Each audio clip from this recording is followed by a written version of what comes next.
Although Tony Stewart may struggle to retain Stewart-Haas Racing in the top tier of NASCAR, the man deserves praise for his marketing skills. The three-time Cup Series champion unveiled a cunning piece of scheduling for year 3 of his superstar racing experience, just 1 week after announcing a $1 million prize for the victor of a sprint car race at his Ohio circuit. But NASCAR executives and track owners might probably hate this. And so, what bad news did Tony Stewart just drop in the NASCAR community? Let's find out. Hello NASCAR fam, and welcome back to NASCAR Live. Before we begin, subscribe to our channel and hit the like button. And let's begin. Plans for 2023 are already being released by Superstar Racing Experience, a passable imitation of the previous IROC series. Tony Stewart, one of the co-founders of SRX, revealed last week that the 6th race competition would switch from Saturday evenings on CBS to Thursday nights on ESPN. This is wonderful news for the several tiny tracks across the nation. Owners and rivals there prefer that the spectator be present in the stands, watching famous racers from the past and present compete. The driver lineup for 2023 has not yet been revealed, but the SRX calendar, which was unveiled on Wednesday, it's heavily weighted towards northeastern and midwestern states this time around. To accommodate logistics, the terrain has been altered. SRX constructs and maintains the cars, and the races take place over several weeks. Staying near to the shop will allow the cars to receive any necessary repairs and wrapping so they can still make it to the next track the following Thursday. The NASCAR drivers can fit Tony Stewart's SRX schedule into their schedules. Tony Stewart has the marketing gene, and he also knows how to cut costs. For the second time in 3 years, he has arranged an SRX event at his own Eldora Speedway. Stewart is also offering $1,023 reward at that same track to the victor of a sprint car race that took place a month earlier. The majority of the competition is planned to take place at locations at a short distance from the NASCAR Cup Series event that weekend. July 13th, Stafford Motor Speedway in Stafford Springs, Connecticut, with NASCAR in Loudoun, New Hampshire on July 16th. July 20th, Thunder Road Speedway in Barre, Vermont, with NASCAR at Pocono on July 23. July 27th, Motor Mile Speedway in Radford, Virginia, with NASCAR at Richmond on July 30th. August 3rd, Berlin Raceway in Grand Rapids, Michigan, with NASCAR at Michigan International on August 6th. August 10th, Eldora Speedway in New Weston, Ohio, with NASCAR at Indianapolis on August 13th. August 17th, Lucas Auto Speedway in Wheatland, Missouri, with NASCAR at Watkins Glen on August 20th. The only track that SRX has scheduled in each of its 3 seasons is Stafford. What is most crucial to remember is how simple it'll be for Cup Series drivers from the first 5 tracks to their NASCAR duties a few days later. Executives at NASCAR might find this uncomfortable. Last season, there was some geographic synchronization between SRX races on Saturday and NASCAR races on Sunday. However, Cup Series qualifying on Saturday made it unfeasible for drivers to think about doing double duty. There were 2 races, one on Saturday at Ohio's Sharon Speedway with Ryan Blaney and the other on Sunday at Pocono, but no other current Cup Series drivers took part.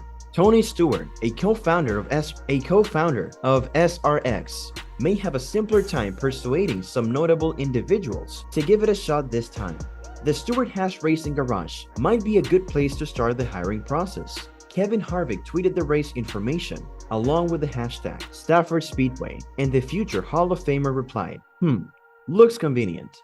But eventually, NASCAR will certainly run into a scheduling issue with Stewart. When spectators purchase tickets to NASCAR races, the series and its tracks profit, they could be less likely to pay to watch nearby Xfinity Series action on Saturday or the Cup Series event on Sunday if they are spending money on the SRX race on Thursday.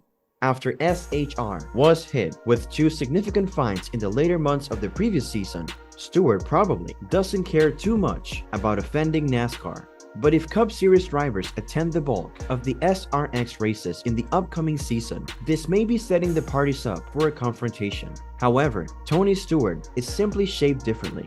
He's a person who has reached the pinnacle of any effort he has decided to engage in, from NASCAR to sprint cars, as well as launching his own series. One of the most captivating journeys is Stewart's. He's had success in a variety of racing configurations. After realizing that he had lost his edge, he made the decision to devote himself entirely to club ownership, and he was successful there as well. The SRX series, which he referred to as IROC on steroids, was launched after that. He simply enjoys changing it up. Tony Stewart feels that the NHRA provides more to fans. He had a conversation in February of last year with the hosts of the Skinny Racing podcast. They talked on a variety of subjects, including drag racing and how it compares to other types of racing. The complexity of drag racing, in Stewart's perspective, is hardly touched by television viewers. He claimed to really experience it and do it properly, you need to be an NHRA drag race and see what it's like. To be able to go down into the pit area to buy a ticket, be in the stands, and walk down to the pit area and watch them between runs, tearing the cars apart.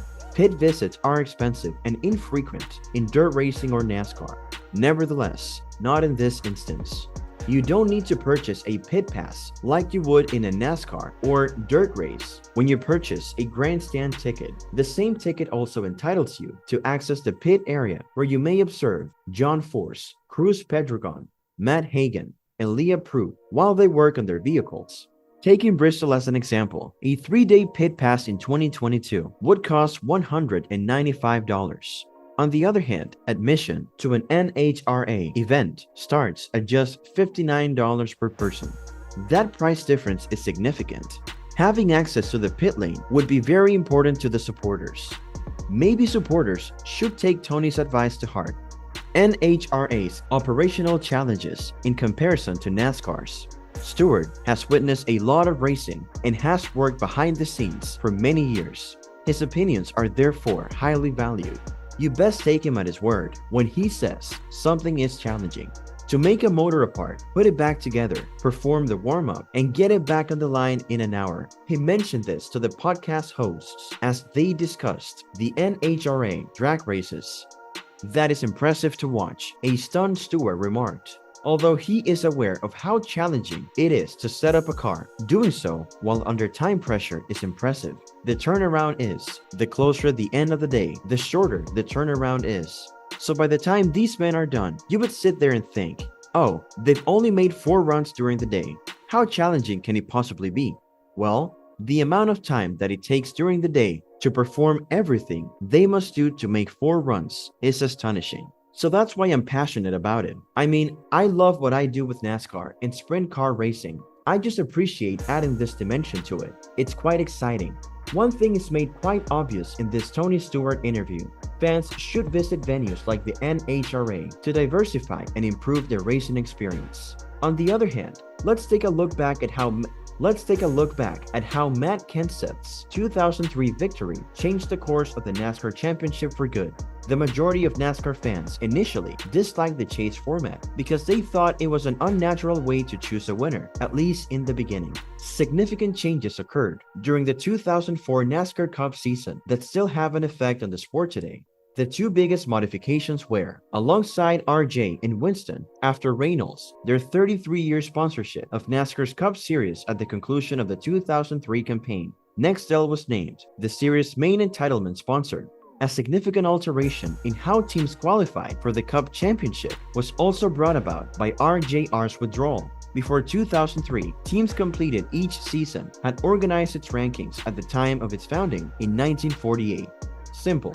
Drivers with fewer points would finish in numerical or sequential order, with the driver with the most points at the conclusion of the season winning the championship, showcasing the 2003 championship season of Matt Kenseth. After extensive consultation with many of the sanctioning body's top officials, Brian France, the new NASCAR CEO and chairman who had taken over for his father, Bill France Sr., when the elder France retired, came up with a novel system that was thought to attract more interest and popularity when Kenseth won the 2003 championship with just 1 race win. The chase for the Nextel Cup, more commonly referred to as simply the chase, would be that novel idea. It would be a playoff series that would begin with 10 drivers racing in the last 10 races to decide the eventual champion. The field would subsequently increase to 12 drivers in 2007 and eventually 16 in 2014, which it remains at today. Even with the introduction of the playoff system, Rush Racing, before it would change its name to Rush Fenway Racing, would bookend its monopoly on the Cup Championship, as Kenseth won the final Winston Cup title and his teammate Kurt Busch would eventually take home the first Nextel Cup title in 2004. Ironically, that would be the last time the Rouge organization would win a Cup championship. The winless skid continues until this day. Unfortunately, fan animosity or simple disregard for the chase concept eventually led to a decline in the show's appeal and its devoted fan base. The decline in NASCAR's popularity wasn't just caused by the chase structure. A major portion of it was caused by the terrible death of the sport's most recognizable figure, Dale Earnhardt, in a crash of the penultimate lap of the 2001 season opening Daytona 500. The passing of Earnhardt, the chase format, the debut of the Car of Tomorrow in 2007, as well as the ensuing recession, which started in 2007 and lasted for several years, caused thousands of job losses within the sport. Teams folded, media coverage was drastically reduced, not to mention dozens of regular reporters lost their jobs covering the sport, and there has been a significant decline in sponsorship that is still going on today. And that ends today's episode. We sincerely hope you have enjoyed the video. If so, please click on the like button and share it with your friends and family. Also, don't forget to subscribe to our YouTube channel to see even more of our incredible videos. You can also check out our other videos that have been specially selected for you. We will catch up in the next video.